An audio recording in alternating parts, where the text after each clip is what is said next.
మనం రామప్ప దేవాలయం దగ్గర ఉన్నాం. మనకి వెనకాల కనబడే ఆలయము ఈ ప్రధాన ఆలయానికి నమూనా ఆలయం. సో మోడల్ టెంపుల్ అంటారు.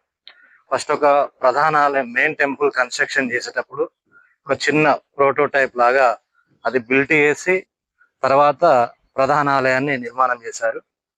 ఆలయం పేరు కాటేశ్వర ఆలయము. మనకు ఆ శిఖరానికి వాడిన ఇటుకలు నీళ్ళలో తేలుతాయి. రామప్ప మెయిన్ ఆలయం పైన కూడా శిఖరానికి వాడిన ఇటుకలు నీళ్ళలో తేలుతాయి. అంత లైట్ వెయిట్ బ్రిక్స్ అన్నమాట. ఇక్కడ మనకు ఒక కన్స్ట్రక్షన్ జరుగుతుంది. కళ్యాణ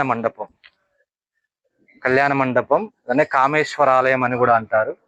ఇదంతా కూడా కన్స్ట్రక్షన్ జరుగుతుంది. సేమ్ టెక్నాలజీ, ఆ శాండ్ బాక్స్ టెక్నాలజీతోనే కట్టడం జరుగుతుంది.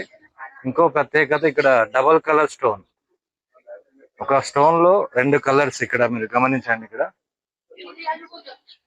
న్యాచురల్ కలర్, అది పెయింట్ కాదు. స్టోన్ లో ఆ రెండు కలర్స్ రావడం జరిగింది. ఇక్కడ చూడండి, ఎవరో టెస్టింగ్ కోసం విరగొట్టినప్పుడు కూడా విరగొట్టారు. లోపల కూడా ఇన్సైడ్ కూడా టూ కలర్స్ ఉన్నాయి.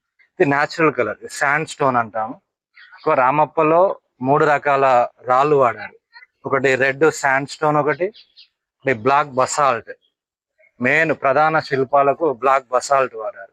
మదనిక శిల్పాలకు కానీ, లోపల మండపంలో ఉన్న 4 నల్లరాతి స్తంభాలకు కానీ, దేవుడి విగ్రహము, నంది విగ్రహం, ఇవన్నీ కూడా బసాల్ట్, డోలరైట్ అని కూడా అంటారు.